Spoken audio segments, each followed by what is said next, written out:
കേരളത്തിലുള്ള എല്ലാ ആളുകൾക്കും ഒരു കളരി പഠിക്കാനുള്ള ഒരു പ്രവണത ഉണ്ടാകുമെന്ന് എനിക്ക് തോന്നുന്നു. കളരി ബേസ് ആയിട്ട് സിനിമ ഇറങ്ങുമ്പോഴും കളരി ക്ലാസ്സിൽ കുട്ടികളുടെ എണ്ണം കൂടും. ശിഷ്യനല്ല നോക്കുന്ന ഗുരുവാണ് ശിഷ്യൻ.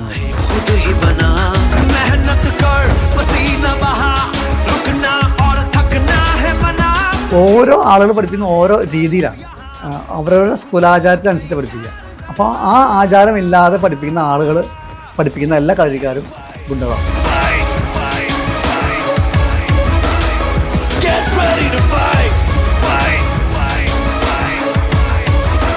ചോടുറപ്പിക്കുക, ചോടുറപ്പിച്ച ശേഷം നമ്മൾ തല്ലാൻ പഠിക്കുക എന്നുള്ള രീതിയിൽ, അതായത് അടിതട എന്ന കൺസെപ്റ്റ്. ആരും എന്നാലും തല്ലാൻ പറ്റും. നമ്മളെക്കാൾ എത്ര ശക്തനായാലും തല്ലാൻ പഠിപ്പിക്കും. കളയുടെ ഉദ്ദേശം ഇതൊന്നല്ല. കളയുടെ ഉദ്ദേശം ഒരു മോക്ഷമാർഗ്ഗമാണ് കളരി. അത് ഞാൻ ഏത് രീതിയിൽ പോയാലാണ് എനിക്ക് മോക്ഷം കിട്ടുക എന്ന് ഞാൻ മനസ്സിലാക്കണം. എന്നാൽ മാത്രമേ ഞാൻ ഗുരുക്കളാവുള്ളൂ. അടിക്കാൻ പഠിച്ചവൻ്റെ കൈ അഹങ്കാരം കുറവായിരിക്കും തടുക്കാൻ പഠിച്ചവൻ, അതിനേക്കായും അഹങ്കാരം കുറവായിരിക്കും ഒഴിഞ്ഞു മാറാൻ പഠിച്ചവൻ. ഇതിനപ്പുറത്തെ ഒരു അവസ്ഥ എവിടെയുണ്ട്, മനസ്സിനെ നിയന്ത്രിക്കുന്ന അവസ്ഥയാണ്. എൻ്റെ ജീവാത്മാവ് മാത്രമല്ല അതിൽ കുടികൊള്ളുന്നു. എനിക്ക് ഷഡാധാരങ്ങളുണ്ട്. ഈ ഷഡാധാരത്തിൻ്റെ അകത്ത് ഇരിക്കുന്ന കുറേ പത്മങ്ങളുണ്ട്, എതളുകളുടെ എല്ലാം ഉണ്ട്. അതിൻ്റെ അകത്ത് കുറേ എൻറ്റിറ്റീസ് ഉണ്ട്. ശ്വാസം കൊണ്ട് അതെ, അതിൻ്റെ ഡെപ്തിലാണുള്ള സാധനമാണ് ഹംസവിദ്യ എന്ന് പറയും. ഹംസയോഗം. ഹംസവിദ്യ ചെയ്യുന്ന അല്ലെങ്കിൽ ചെയ്യുന്ന വ്യക്തിക്ക് തീർച്ചയായിട്ടും മോക്ഷം കിട്ടുന്നത്. എൻ്റെ ഗുരുനാഥൻ്റെ കണ്ണ് നോക്കിയാണ് അദ്ദേഹം ചികിത്സിച്ചിരിക്കുന്നത്. കണ്ണ് നോക്കിയാൽ എല്ലാ അസുഖം പറയും. അപ്പോൾ നമ്മളൊക്കെ ഈ സമയത്തൊക്കെ പ്രാക്ടീസ് ചെയ്യുന്ന ഉപാസനമൂർത്തിയെ കൈകാര്യം ചെയ്യാൻ പഠിക്കുക എന്നുള്ളതാണ്. ഉപാസനമൂർത്തിയെ കൈകാര്യം ചെയ്യാൻ പഠിക്കുമ്പോൾ നമ്മൾ ഉപാസനമൂർത്തിയായി മാറും. കളരി ഇപ്പോൾ 10-28 വർഷമായിട്ട് പ്രാക്ടീസ് ചെയ്യുന്നുണ്ട്. ഇനി അടുത്ത ഏത് തലത്തിലേക്കാണ് പോകാൻ ഉദ്ദേശിക്കുന്നത്? അബാക് മീഡിയയിൽ ഇന്ന് പുതിയ അതിഥിയാണുള്ളത്, വിപിൻ ഗുരുക്കൾ. നമസ്കാരം ചേട്ടാ. ചേട്ടാ, അങ്ങ് ഒരു യോഗാചാര്യനാണ്, അതേപോലെ തന്നെ കളരി കൈകാര്യം ചെയ്യുന്ന ഒരാളാണ്. കൂടുതലായിട്ടും ചെയ്യുന്നത് വൈദ്യമാണ്. എങ്ങനെയാണ് ഇതിലേക്ക് എത്തിയത്? കാരണം അങ്ങ് പറഞ്ഞിരുന്നു 10-28 വർഷമായിട്ട് വൈദ്യമാണ് ഇപ്പോൾ കൈകാര്യം ചെയ്ത് കൊണ്ടുപോകുന്നത്. എങ്ങനെയാണ് ഇതിലേക്ക് എത്തിയത്? കളരിയാണ് ഇതിൻ്റെയൊക്കെ പ്രചോദനം നൽകിയേക്കണേ. അതായത് കേരളത്തിൽ ജനിച്ചതിൻ്റെ പേരിലാവാം, കേരളത്തിലുള്ള എല്ലാ ആളുകൾക്കും ഒരു കളരി പഠിക്കാനുള്ള ഒരു പ്രവണത ഉണ്ടാകുമെന്ന് എനിക്ക് തോന്നുന്നു. അതിപ്പോൾ കുട്ടികൾക്ക് മാത്രമല്ല, വയസ്സായവർക്കുണ്ടാവും. അപ്പോൾ അങ്ങനെയാവാം എൻ്റെ ഉള്ളിലൊരു തുറയുണ്ടായിരുന്നു കളരി പഠിക്കാനായിട്ട്. അന്ന് നാട്ടിലൊക്കെ ഉണ്ടായിരുന്നത് ഒരു കരാട്ടെ പഠിപ്പിക്കുന്ന സമ്പ്രദായം. കരാട്ടെ ആയിരുന്നു അന്ന് കൂടുതലുണ്ടായിരുന്നത്. കുൻഫു ഉണ്ടായിരുന്നില്ല, കുൻഫു കുറവായിരുന്നു. അപ്പോൾ കളരി പഠിക്കണമെന്ന്, അതായത് പല ആളുകളും പറയുമ്പോൾ അങ്ങനെ കേൾക്കുക, കളരി എന്ന് പറഞ്ഞ സംഭവത്തിന് പ്രാചീന എന്നിട്ടാ നമ്മുടെ ഒരു പഴമയുണ്ടെന്നും അത് പഠിച്ചു കഴിഞ്ഞാൽ നമുക്ക് വീരനാകുമെന്നൊക്കെ കേട്ടിട്ടുണ്ട്. എനിക്ക് തോന്നുന്നു സിനിമകളാണ് കൂടുതലും കളരി പഠിപ്പിക്കാൻ പ്രചോദനമായിട്ടുള്ളതെന്ന് തോന്നിയിട്ടുണ്ട് പലപ്പോഴും. സിനിമകളിൽ നമ്മൾ ഇപ്പോൾ ഞാനാണെങ്കിൽ പോലും കളരിയെ കുറിച്ച് ആദ്യമേ അറിഞ്ഞിട്ടുള്ളത് സിനിമകളിലൂടെയാണ്. അപ്പോൾ പഴയ കാലത്തെ രാജാക്കന്മാർ യുദ്ധം ചെയ്തതാണെങ്കിലും യുദ്ധമുറകളാണെങ്കിലും എല്ലാം കളരിയാണ് അവർ കൂടുതലും കാണിച്ചിട്ടുള്ളത്. അപ്പം ഒരു ശരാശരി യുവാവായിരിക്കുന്നവർക്ക് ഒന്ന് ഫൈറ്റ് ചെയ്യാൻ ആഗ്രഹിക്കുന്ന ആളാണ്, അല്ലെങ്കിൽ ആ ഒരു കോൺഫിഡൻസ്, ആര് വന്നു കഴിഞ്ഞാലും നെഞ്ചി വിരിച്ച് നിൽക്കാനുള്ള ഒരു കോൺഫിഡൻസ് ഏതെങ്കിലും മാർഷൽ ആർട്സ് പഠിച്ചു കഴിഞ്ഞാൽ കിട്ടുമെന്നൊരു തോന്നുന്നുണ്ട്. അപ്പോൾ അങ്ങനെയാണ് തോന്നുന്നു കൂടുതലും പേര് കളരിയിലേക്ക് പോയത്, പഴയകാല ഒരു സമ്പ്രദായം. ഞാൻ പോയത് അങ്ങനെയല്ല, പക്ഷേ മാഷ് പറഞ്ഞത് ശരിയാണ്. അതായത് ഓരോ കളരി ബേസ് ആയിട്ടുള്ള സിനിമ ഇറങ്ങുമ്പോഴും കളരി ക്ലാസ്സിൽ കുട്ടികളുടെ എണ്ണം കൂടും. ഇപ്പോൾ ഉദാഹരണമായിട്ട് മോഹൻലാലിൻ്റെ ഒരു നരസിംഹം ഇറങ്ങി നോക്കിയിട്ട് ആ സമയത്ത് കുട്ടികൾ വന്ന് പോകണം ഒത്തിരി ആയിരിക്കും. ഈ ഇടയ്ക്ക് നമ്മുടെ ARM അത് ഇറങ്ങിയ സമയത്തും കുട്ടികളുടെ എണ്ണം കൂടുതലായിരുന്നു ക്ലാസ്സിൽ. പക്ഷെ കുട്ടികൾ ക്ലാസ്സിൽ വരുന്നത് അത് പഠിക്കാൻ വേണ്ടിയിട്ടാണ്. പക്ഷെ കളരിയെ പറ്റി പഠിക്കാൻ വേണ്ടിയിട്ടല്ല തന്നെ. കൃത്യമായ രീതിയിൽ കളരി പഠിച്ചില്ല എന്നുണ്ടെങ്കിൽ അത് നാശാവുകയും ചെയ്യും. ഇരുതല മൂർച്ചയുള്ള കത്തി പോലെയാണ് കളരി. കൃത്യമായ രീതിയിൽ നമ്മൾ സംസ്കരിച്ചില്ല എന്നുണ്ടെങ്കിൽ അത് നശിപ്പിക്കുക ചെയ്യുക, നാടിനെ നശിപ്പിക്കുക ചെയ്യുക. എങ്ങനെയാണ്? അതായത് കളരിയിലെ തുടക്കം നമ്മൾ ഇന്ന് കാണുന്ന രീതിയിൽ തന്നെയാണ്. അതായത് അടിതട എന്നുള്ള രീതിയിലാണ്. അതായത് ചോടുറപ്പിക്കുക, ചോടുറപ്പിച്ച ശേഷം നമ്മൾ തല്ലാൻ പഠിക്കുക എന്നുള്ള രീതിയിൽ, അതായത് അടിതട എന്ന കൺസെപ്റ്റിൽ. അപ്പോൾ നമ്മൾ ആരും എന്നാലും തല്ലാൻ പറ്റും. നമ്മളെക്കാൾ എത്ര ശക്തനായാലും തല്ലാൻ പഠിപ്പിക്കും. അത് എങ്ങനെ തല്ലിയാലും തല്ലുകൊള്ളും, തല്ല് കൊടുക്കും നമ്മൾ. അപ്പോൾ എൻ്റെ മുമ്പിൽ നിൽക്കുന്ന എത്ര വലിയ ആളായാലും, അത് എന്നെക്കാളും ശക്തനോ ആരോഗ്യവാനോ എന്തായിക്കോട്ടെ, വന്നു കഴിഞ്ഞാൽ ഞാൻ തല്ല് കൊടുക്കും. തറക്കാൻ പറ്റില്ല അദ്ദേഹത്തിന്, ആ ലെവൽ തല്ല് കൊടുക്കും. അപ്പോൾ അത് മാത്രം പഠിച്ചിട്ട് ക്ലാസ് നിർത്തുന്ന വ്യക്തി തല്ലാൻ പോകും. ഗുണ്ടയാവും. അതിന് കോൺഫിഡൻസ് കൂടുതലല്ലേ. ഇപ്പോൾ ഈ കളരി കൂടുതലും പണ്ട് ഗുണ്ടകളെയായിരുന്നു. ഒരു കാലഘട്ടത്തിൽ ഗുണ്ടകളെ വളർത്തിയിരുന്നു. ഇന്ന് പ്രമുഖമായി കാണുന്ന പല ആളുകളും കളി പഠിച്ച ആളുകൾ തന്നെയാണ് ഗുണ്ടാലിസ്റ്റിലുള്ളവർ. അപ്പോൾ അത് യഥാർത്ഥത്തിൽ കളരി മൊത്തമായി പഠിക്കാത്തത് കൊണ്ടാണോ? സത്യമായിട്ടും പഠിക്കാത്തത് കൊണ്ടാണ്. കളരിയുടെ ഉദ്ദേശം ഇതൊന്നല്ല. കളരിയുടെ ഉദ്ദേശം ഒരു മോക്ഷമാർഗ്ഗമാണ് കളരി. എൻ്റെ കുലാചാരമാണ്, എൻ്റെ കുലാചാരമാണ്. അതായത് ചുരുക്കി പറയുകയാണെങ്കിൽ ഞങ്ങൾ രണ്ടുപേര്, ഞാനും എൻ്റെ സുഹൃത്തും ഒരുമിച്ച് ഒരു കളരി പഠിച്ചു നോക്കട്ടെ. ഞങ്ങൾ രണ്ടുപേരും ഒരേ ആശാൻ ശിഷ്യനാണ്.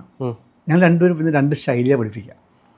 ഞാൻ എൻ്റെ കുലത്തിൽ അതിൽ ലയിപ്പിച്ചിട്ടാണ് പഠിപ്പിക്കുന്നത്. അത് ഞാൻ ഏത് രീതിയിൽ പോയാലാണ് എനിക്ക് മോക്ഷം കിട്ടുകയെന്ന് ഞാൻ മനസ്സിലാക്കണം. എന്നാൽ മാത്രമേ ഞാൻ ഗുരുക്കളാവുള്ളൂ, അല്ലെങ്കിൽ കളരിയിലെ ആശാനാവും. മനസ്സിലാണ്ടോ? അപ്പോൾ ഓരോ ആളുകൾ പഠിപ്പിക്കുന്ന ഓരോ രീതിയിലാണ്, അവരവരുടെ കുലാചാരത്തിനനുസരിച്ച് പഠിപ്പിക്കുക. അപ്പോൾ ആ ആചാരമില്ലാതെ പഠിപ്പിക്കുന്ന ആളുകൾ, പഠിപ്പിക്കുന്ന എല്ലാ കളരിക്കാരും ഗുണ്ടകളാവും. മനസ്സിലാവുണ്ടോ? കുട്ടികൾ ഒരു സിനിമ കണ്ടിട്ട് വന്ന് പഠിക്കാൻ വന്ന കുട്ടികളാണെങ്കിൽ തല്ല് കാണാൻ അല്ലെങ്കിൽ ചോടുറച്ച് തല്ല് തുടങ്ങുകയും അടിതട എടുക്കുമ്പോഴേക്കും അത് കഴിഞ്ഞാൽ നിർത്തിപ്പോവും. അതിൻ്റെ അപ്പുറത്തേക്ക് പോകാൻ ശ്രമിക്കില്ല. അതിൻ്റെ അപ്പുറത്ത് പോകുമ്പോഴാണ് തല്ലിയാൻ മാത്രം പോരാ, തടുക്കാൻ പഠിപ്പിക്കും. ഒരു അടി മുകളിൽ നിന്ന് വരുമ്പോൾ ഇന്ന അമർച്ചയിൽ ഇന്ന ആംഗിളിൽ നിന്ന് കഴിഞ്ഞാൽ കണക്കാണ്, സയൻസാണ്, മാത്തമാറ്റിക്സ് ആണ്, ശരിക്കും മാത്സാണ്. അപ്പോൾ ഇന്ന ആംഗിളിൽ നിന്ന് അമർച്ചയിൽ തടുത്തു കഴിഞ്ഞാൽ നമുക്ക് ആ തട പിന്നെ നിർത്തി വരില്ല, അടി വരില്ല. അപ്പോൾ തല്ല് കൊടുക്കാൻ പഠിച്ചത് എന്താ പഠിച്ചത്? തല്ലാൻ പഠിച്ചിട്ടുള്ളൂ. അതെ. അപ്പോൾ അവന് തടുക്കാൻ അറിയാൻ പാടില്ല. എത്ര ശക്തമായിട്ടുള്ള ആകാരമുള്ള ആൾ അടിച്ചാലും അപ്പോൾ തടുക്കാൻ പഠിക്കും. അപ്പോൾ നേരത്തെ അഹങ്കാരം അവിടെ തീരുക. അപ്പോൾ നമുക്ക് വീണ്ടും അഹങ്കാരമായി, നീ അടിച്ചോ ഞാൻ തടുക്കും എന്ന് പറയും. അപ്പോൾ അതിനേക്കാൾ വലിയ സംഭവമുണ്ട്, ഒഴിഞ്ഞു മാറുക എന്നുള്ളതുണ്ട്, മാറ്റച്ചോടുകളുണ്ട്, ഒഴിവുകളുണ്ട്. ഒഴിവടിക്കുന്നത് ഇവിടെയാണ്. അപ്പോൾ അടിക്കാൻ പഠിച്ചവൻ്റെ കൈ അഹങ്കാരം കുറവായിരിക്കും, തടുക്കാൻ പഠിച്ചവന് അതിനേക്കായും അഹങ്കാരം കുറവായിരിക്കും ഒഴിഞ്ഞു മാറാൻ പഠിച്ചവന്. ഇതിനപ്പുറത്തെ ഒരു അവസ്ഥ ഇവിടെ ഉണ്ട്, മനസ്സിനെ നിയന്ത്രിക്കുന്ന അവസ്ഥയുണ്ട്. അതിനെ പറയുന്ന പേരാണ് ധർമ്മപുത്ര വിജയം എന്ന് പറയുക. അതായത് ഇന്ന് യോഗശാസ്ത്രം പറയുന്ന പതഞ്ജല യോഗസൂത്രം, അത് രാജയോഗം എന്ന് പറയുന്നത് ഇവിടെയാണ് പഠിപ്പിക്കുക. രാജയോഗം ധർമ്മപുത്ര വിജയം എന്ന് പറയുക. ഇത് പഠിച്ചു കഴിഞ്ഞാൽ മനസ്സ് പിന്നെ ഇല്ല എന്ന് പറയും. ഇത്രയും പഠിച്ചു കഴിയുമ്പോഴാണ് ആൾക്കാരാണ് പിന്നെ വനവാസം, വാനപ്രസ്ഥം എന്ന് പറഞ്ഞിട്ട് പോകുന്നത്. അവരാണ് വീണ്ടും പഠിക്കാനൊക്കെ ആയിട്ട്. അതായത് ഈ ചൂണ്ടുമർമ്മമൊക്കെ അതിലാണോ വരുന്നത്? ചൂണ്ടുമർമ്മം ആണെങ്കിൽ ഇത് തൊട്ട് മുമ്പാണ്. അതായത് നമ്മൾ ഈ എൻ്റെ ശരീരത്തിൻ്റെ ഉള്ളിൽ കുടികൊള്ളുന്ന ഈ ശരീരത്തിനുള്ളിൽ, എൻ്റെ അല്ല കേട്ടോ, ഇത് പല ആൾക്കാരും ഇപ്പോൾ വസിക്കുന്നുണ്ട്, ഞാൻ മാത്രമല്ല, ഒരു കോൺട്രവേഴ്സി ആക്കണ്ട. കാരണം ഇങ്ങനെ പറയുമ്പോൾ ചോദ്യം വരും. ഞാനൊരു വ്യക്തി, എൻ്റെ ജീവാത്മാവ് മാത്രമല്ല അതിൽ കുടികൊള്ളുന്നു. എനിക്ക് ഷഡാധാരങ്ങളുണ്ട്. ഈ ഷഡാധാരത്തിൻ്റെ അകത്ത് ഇരിക്കുന്ന കുറേ പത്മങ്ങളുണ്ട്, എതളുകളുടെ എല്ലാം ഉണ്ട്. അതിൻ്റെ അകത്ത് കുറേ എൻറ്റിറ്റീസ് ഉണ്ട്. അതിനകത്ത് എൻറ്റിറ്റീസ് ഉണ്ട്. എൻറ്റിറ്റീസ് എന്ന് പറയുമ്പോൾ ദൈവങ്ങളാണോ അതോ നമ്മുടെ ശരീരം ഒരുപാട് സൂക്ഷ്മ ജീവികളുണ്ട് എന്ന് നമ്മൾ പഠിച്ചിട്ടുണ്ട്. എത്ര ഇൻസെക്ട്സ് ഉണ്ട്, നമ്മൾ കണ്ണുകൊണ്ട് കാണാൻ പറ്റാത്ത ഇൻസെക്ട്സ് ഉണ്ട്, അതായത് മൈക്രോസ്കോപ്പിൽ കാണാത്ത ഇൻസെക്ട്സ് ഉണ്ട്. ചില പ്രാണായം ചെയ്ത് കഴിഞ്ഞാലേ ഈ മുഖത്തൊക്കെ ചില ഇൻസെക്ട്സ് പുറത്തേക്ക് ചാടും. അങ്ങനെ ആരും പറയുന്ന ചാൻസ് കുറവാണ്. അതായത് ഒരു 7 ദിവസമൊക്കെ നമുക്ക് കൃത്യമായി ആ പ്രാണായം ചെയ്ത് കഴിയുമ്പോൾ ഈ മുഖത്തിൻ്റെ ഉള്ളിൽ നിന്നൊക്കെ ഇങ്ങനെ ചാടും. ഈ മുഖത്തിൻ്റെ ഉള്ളിൽ നിന്നല്ല, ഈ ഇന്നർ ഒരു ഓറയുണ്ട് നമുക്ക്, അതായത് സൂക്ഷ്മ ശരീരം എന്ന് പറയും. ഇന്നർ ഓറയല്ല, പുറത്തുണ്ട്, അതിൽ നിന്ന് പുറത്തേക്ക് ചാടും. ഈ പ്രാണായം ചെയ്യുമ്പോൾ പുറത്തേക്ക് ചലിക്കുന്നതാണ്. അപ്പോൾ എങ്ങനെയാണ് അതിന് എന്താ പറയുക, അത് ഇൻസെക്ട്സ് ആണ്, ഒരുതരം ചെറിയ ജീവിയാണ്, പുഴു പോലത്തെ ചെറിയ ജീവികളാണ്. ഈ പ്രാണൻ്റെ ശക്തി കൊണ്ട് പുറത്തേക്ക് ചാടും. അത് നമുക്ക് ഫീൽ ചെയ്യാൻ പറ്റും. അതുകൊണ്ടാണ് പറഞ്ഞത് ഈ ശരീരത്തിൽ ഞാൻ മാത്രമല്ല വേറെ ഉണ്ടെന്ന്. ഇത് എൻ്റെ ശരീരമാവണ അവസ്ഥയുണ്ട് കേട്ടോ ഒരിക്കലും. അപ്പോൾ ഞാൻ എന്ന് പറഞ്ഞ ആത്മാവിലേക്ക് ഞാൻ അടുക്കണം പോണ സമയത്താണ് ഈ പറഞ്ഞ ഈ ഊർജ്ജങ്ങളെ കൈകാര്യം ചെയ്യാൻ പഠിക്കുക. അതുവരെ മനസ്സിനെയാണ് കൈകാര്യം ചെയ്യാൻ പഠിക്കുക. അത് കഴിഞ്ഞ ശേഷമാണ് ഊർജ്ജങ്ങൾ കൈകാര്യം ചെയ്യാൻ പഠിക്കുക. അപ്പോഴാണ് ഈ ശരീരത്തിനകത്ത് ഊർജ്ജങ്ങളെ അങ്ങടേക്ക് കൊണ്ടുപോകാനും ഇങ്ങടേക്ക് വലിക്കാനും ഒക്കെ ചെയ്യാൻ പഠിക്കുന്ന അവിടെ.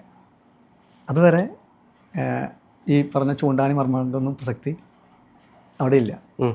അതുവരെ പഠിക്കുന്നവർക്ക് ചൂണ്ടാണി മർമ്മം വെറും ഇങ്ങനെയാണ്.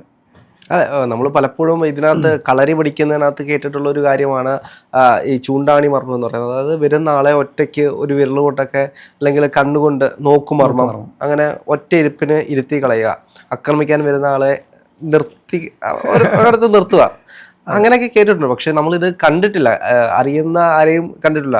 അപ്പോൾ അങ്ങ് ഇത് പരിശ്രമിച്ചിട്ടുണ്ടോ? ഞാൻ പഠിച്ചിട്ടുണ്ട്, ഞാൻ പരിശീലിച്ചിട്ടില്ല. പരിശീലിക്കാൻ പ്രായമാവത്തിൻ്റെ പേരില്ല. പ്രായമുണ്ടോ പരിശീലിക്കാൻ? മനസ്സിനെ അടക്കാനുള്ള പ്രായമുണ്ട്.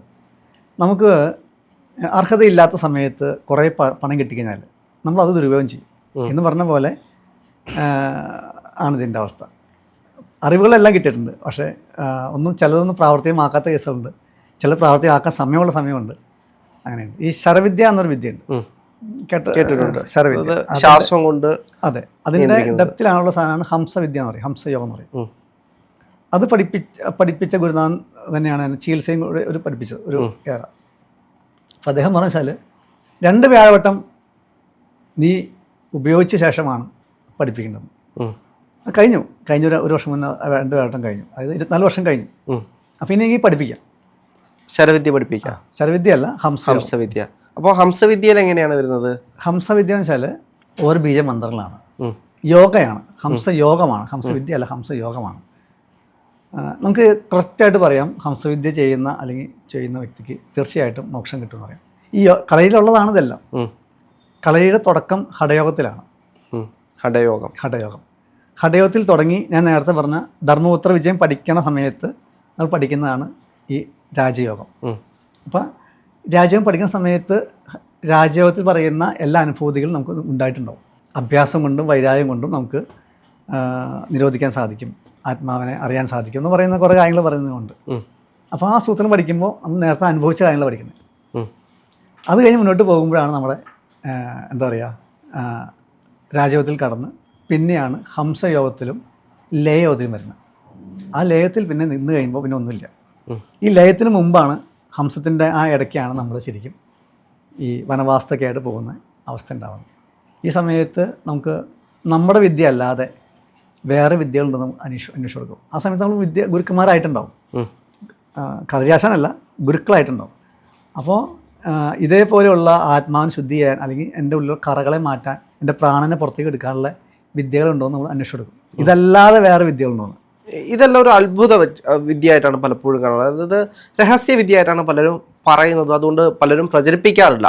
അറിയുന്ന ആളുകൾ പോലും പ്രചരിപ്പിക്കാറില്ല, തന്നെ കൊണ്ട് നടക്കുന്ന ആളുകളുണ്ട്. അങ്ങനെ നടക്കേണ്ട കാര്യമുണ്ടോ? ഇതങ്ങനെ കൊണ്ട് നടക്കണം. കളരി എന്ന് പറഞ്ഞ നേരത്തെ പറഞ്ഞ പോലെ കുലാചാരമാണ്. എൻ്റെ കുലത്തെ ആചരിക്കുന്ന വിദ്യയാണ്. ഞാൻ എൻ്റെ കുലത്തെ ആചരിക്കുന്ന സാധനം അങ്ങേക്ക് പറഞ്ഞു തന്നിട്ട് പരസ്യമാക്കിയതുകൊണ്ട് ഒരു പ്രയോജനമില്ല. കുറച്ച് പൈസ കിട്ടും അതുകൊണ്ട്. പക്ഷേ ഇത് മറ്റാർക്കും പറഞ്ഞു കൊടുക്കാത്തതുകൊണ്ടല്ലേ ഇതെല്ലാം ഇല്ലാതായി പൊയ്ക്കൊണ്ടിരിക്കുന്നത്? എൻ്റെ ഗുരുനാഥനായിരുന്നേ, കണ്ണ് നോക്കിയാണ് അദ്ദേഹം ചികിത്സിച്ചുകൊണ്ടിരുന്നത്. കണ്ണ് നോക്കിയാൽ എല്ലാ അസുഖം പറയും. നമ്മൾ റിപ്പോർട്ട് കിട്ടുന്ന എല്ലാ അസുഖത്തിനും ഡീപ്പായിട്ട് അദ്ദേഹം പറയും. രോഗി ഒന്നും പറയേണ്ട ആവശ്യമില്ല. അദ്ദേഹം കൃത്യമായിട്ട് മരുന്ന് എഴുതി വെക്കുകയുള്ളൂ. ഇദ്ദേഹത്തിൻ്റെ ഉപാസനമൂർത്തിയെ കൈകാര്യം ചെയ്യാനായിട്ടുള്ള വ്യക്തികൾ വന്നിട്ടുണ്ടായില്ല. പിന്നെ അദ്ദേഹം കൊടുക്കുക എങ്ങനെയാണ്? പൈസയാണ് അദ്ദേഹം മൂലധനം ആവശ്യമെങ്കിൽ അദ്ദേഹം കൊടുക്കാമായിരുന്നു. ആ പരമ്പര മുന്നോട്ട് പോകണമെങ്കിൽ എന്ത് വേണം?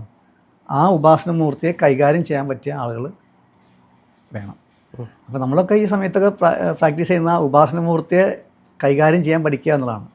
ഉപാസനമൂർത്തിയെ കൈകാര്യം ചെയ്യാൻ പഠിക്കുമ്പോൾ നമ്മൾ ഉപാസനമൂർത്തിയായി മാറും. നമ്മുടെ ചൈതന്യം ഏതാണോ അതിലേക്ക് ലയിക്കും. അങ്ങനെയാണ് ആവുന്നത്. അത് ആവാൻ പ്രാപ്തി ഇല്ലാത്തത്തോളം കാലം നമുക്കൊരു മുറയെ കൊണ്ടുനടക്കാൻ നമുക്ക് അർഹനല്ല. പക്ഷേ അത് ഒരു പ്രാപഞ്ചികമായിട്ട് ആരെങ്കിലും എത്തിച്ചേരില്ലേ? ഇല്ല, അങ്ങനെ പറയാൻ പറ്റില്ല. നമ്മൾ ഞാൻ ഇപ്പോൾ പറയുന്ന പല കാര്യങ്ങളും അങ്ങയുടെ തല കയറുണ്ടാവില്ല. അങ്ങക്ക് എന്താണോ വേണ്ടത് അത് മാത്രമേ കയറുണ്ടാവുള്ളൂ. മനസ്സിലാവണം? പല കേസ് പറയണ്ടാവും, അതിൽ അങ്ങക്ക് എന്താണോ വേണ്ടത് അത് മാത്രമേ കയറുള്ളൂ. ഇപ്പം എനിക്ക് വേണ്ടത് പൈസയാണെന്നുണ്ടെങ്കിൽ അപ്പം അത് മാത്രമേ കയറുള്ളൂ. വായിത്തൊന്നും കേൾക്കില്ല. നമ്മൾ സൂക്ഷ്മമായിട്ട് വച്ചുകൊണ്ട് രഹസ്യങ്ങൾ പറഞ്ഞാലും അത് കേൾക്കില്ല. അങ്ങനെ വിഷയമുണ്ട്. ഒരു മിറാക്കിൾ പറഞ്ഞുതരാം. ഒരു പയ്യന് ഒരു പ്രാണായാമം, സൂര്യഭേദി പ്രാണായാമം പഠിക്കാനായിട്ട് അതിയായ മോഹമുണ്ടായി. സൂര്യഭേദി അദ്ദേഹം വടകരയുള്ള സ്വാമി അടുത്ത് ഇങ്ങനെ മോഹം പറഞ്ഞു, എനിക്ക് സൂര്യഭേദി പ്രാണായാമം പഠിക്കണം എന്ന് പറഞ്ഞു. അപ്പോൾ അദ്ദേഹം പറഞ്ഞു, ട്രിവാൻഡ്രത്ത് ഒരു മാഷുണ്ട്, ഞാൻ ലെറ്റർ തരാം എന്ന് പറഞ്ഞു. അപ്പോൾ ലെറ്റർ കൊടുത്ത് അദ്ദേഹം തിരുവനന്തപുരം പോയി. ചെന്നപ്പോൾ അദ്ദേഹം പഠിപ്പിച്ചില്ല. ചെല്ലുമ്പോൾ തന്നെ മനസ്സിലായി, പുള്ളിയാന്ന് മനസ്സിലായി. ലെറ്റർ വായിച്ചു, ഇന്ന ആളെ മനസ്സിലായി, ഓക്കെ എന്ന് പറഞ്ഞു. പഠിപ്പിച്ചില്ല. അത് കഴിഞ്ഞ് 6 മാസം കഴിഞ്ഞ് ഇദ്ദേഹം എൻ്റെ സെൻറ്ററിൽ വന്നിട്ടുണ്ടായിരുന്നു. അന്ന് ഞാൻ വേറൊരു പയ്യന് വേണ്ടി പഠിപ്പിച്ചപ്പോൾ ഇദ്ദേഹം അടുത്തേക്കുണ്ടായിരുന്നു. മനസ്സിലാവുണ്ടോ? അപ്പം അന്ന് അദ്ദേഹം പറഞ്ഞു വെച്ചാൽ, നിന്നെ പഠിപ്പിക്കാനുള്ള ആൾ ഞാനല്ല, അത് വരുമെന്ന് പറഞ്ഞു. അപ്പോൾ വേറെ പയ്യനെ പഠിപ്പിച്ചപ്പോൾ ഇദ്ദേഹത്തിൻ്റെ കൂട്ടുകാരനായിട്ട് ഇദ്ദേഹം അടുത്ത് നിൽക്കണ്ടായിരുന്നു. അപ്പോൾ ഒരാൾ അടുത്ത് നിൽക്കുമ്പോൾ നീ പഠിക്കേണ്ട പറയാൻ ഞാൻ ആളല്ല, അദ്ദേഹം പഠിപ്പിച്ചു കഴിയുമ്പോൾ അദ്ദേഹം പറഞ്ഞ ഡയലോഗ് ഇതാണ്: ഞാൻ ട്രിവാൻഡ്രത്തുള്ള മാഷിൻ്റെ അടുത്ത് പോയിരുന്നു, അദ്ദേഹം പറഞ്ഞത് എങ്ങനെയാണ്, നിന്നെ പഠിപ്പിക്കേണ്ട ആൾ ഞാനല്ല, വേറെ ആളാന്ന് പറഞ്ഞു. അങ്ങനെ നിയോഗം കിട്ടിയിട്ടുണ്ട്. പല നിയമങ്ങളും കിട്ടിയിട്ടുണ്ട്. ഇതൊരു ഉദാഹരണം പറഞ്ഞു മാത്രമേ ഉള്ളൂ. ചില കേസ് പറയാൻ പറ്റില്ല, അതുകൊണ്ടാണ്. അപ്പോൾ ഈ കളരി ഇപ്പോൾ അങ്ങ് പറഞ്ഞതുപോലെ തന്നെ ഇപ്പോൾ അങ്ങേക്കൊരു ദേവതയുണ്ട്. അപ്പോൾ ആ ദേവതയ്ക്കൊരു ശക്തിയുണ്ട്. ആ ശക്തി തീർച്ചയായിട്ടും അങ്ങേക്ക് പുതിയ, അതായത് ഈ തലമുറ കൊണ്ടുപോകാൻ വേണ്ടിയിട്ട് പുതിയൊരാളെ കൊണ്ട് തരണ്ടേ? തരും, തീർച്ചയായിട്ടും തരും. ഇല്ലെങ്കിൽ അവിടെ വെച്ച് അത് നിന്ന് പോയി കഴിഞ്ഞാൽ ആ ദേവതാ ചൈതന്യം അവിടെ കൊണ്ട് നശിച്ചു പോകും. രണ്ട് കാര്യമുണ്ട്. ഒന്ന്, തലമുറ മുന്നോട്ട് പോകണമെന്നുണ്ടെങ്കിൽ അടുത്ത ആൾ വരും. ഗുരു ശിഷ്യനെ നോക്കുന്ന അവസ്ഥയുണ്ട്. ശിഷ്യനല്ല നോക്കുന്ന ഗുരുവിനെ, ഗുരുവാണ് ശിഷ്യനെ നോക്കുന്നത്. അതാരും മനസ്സിലാക്കിയിട്ടില്ല. ശിഷ്യൻ വരാൻ വേണ്ടി ഗുരു നോക്കിയിരിക്കുക. എനിക്ക് അങ്ങനെ ഉണ്ടായിട്ടുണ്ട്, പല അവസ്ഥ ഉണ്ടായിട്ടുണ്ട്.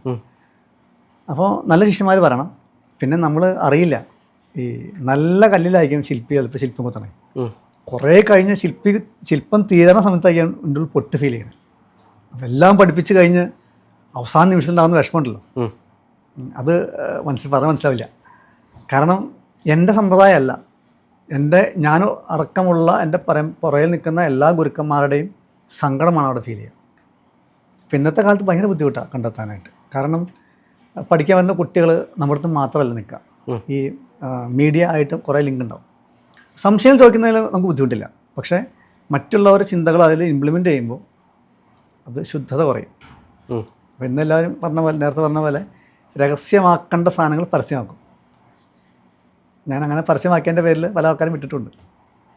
അങ്ങ് പരസ്യമാക്കിയിട്ടുണ്ട്? ഞാൻ പരസ്യമാക്കിയിട്ടില്ല ഇതുവരെ. എൻ്റെ കുട്ടികൾ പറഞ്ഞു കൊടുത്തിട്ടുണ്ട്. പക്ഷേ പരസ്യമാക്കിയതിൻ്റെ പേരിൽ ഞാൻ ഉപേക്ഷിച്ചിട്ടുണ്ട് കുട്ടികളെ. മറ്റുള്ളവരോട് പറഞ്ഞു കൊടുത്തതിൻ്റെ പേരിൽ? പറഞ്ഞു കൊടുക്കുന്നതിന് കുഴപ്പമില്ല, പക്ഷെ അത് മീഡിയയിലൂടെ അല്ല പറഞ്ഞു കൊടുക്കണ്ടേ. ഓൺലൈൻ പ്ലാറ്റ്ഫോമിന് കുറേ ലിമിറ്റേഷൻസ് ഒക്കെ ഉണ്ട്. അപ്പോൾ ഈ കളരി ഇപ്പോൾ 10-28 വർഷമായിട്ട് പ്രാക്ടീസ് ചെയ്യുന്നുണ്ട്.